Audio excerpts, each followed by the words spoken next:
Ang hassle pala talaga kapag one subject lang a day, sayang sa pamasahe. Dahil nga regular student tayo, di lang isa ang section natin kundi 3.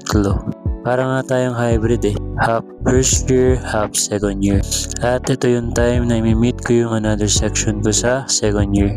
Ang subject namin ay Rizal Life and Works. Dito napag-alaman namin na marami palang Katoliko ang tutol na mapabilang sa curriculum na dapat pag-aralan ng isang estudyante, pagpa-high school man o kolehiyo.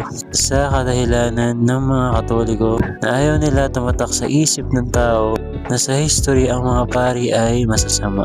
Pero layunin nito na magkaroon tayo ng kamalayan sa totoong kasaysayan. Hindi naman kasi pwede na mamili tayo ng history na puro magaganda lang. Kailangan lahat ng detalye o katotohanan ay dapat nakasaad sa history. Alam ko boring ang history para sa ibang tao, pero dahil sa kasaysayan, marami tayong natututunan. Kasi kahit ako wala akong alam masyado sa national hero natin. Kundi ang alam ko lang na nasa piso si Dr. Jose Rizal. Kumbaga yung malalim na detalye o importanteng bagay ay hindi tayo aware. Katulad na lang na nalabanan niya ang mga Spanish sa pamamagitan ng pagsusulat nang di gumagamit ng dahas. At nalantad niya ang mga pang-uubuso ng mga mananakop sa bansa natin. Sinerch ko lang talaga yun sa ChatGPT. So marami pa akong malalaman kapag pinag-aralan na namin itong subject na to. Ayun lang, this is day 24 of 365. See you later mga boss.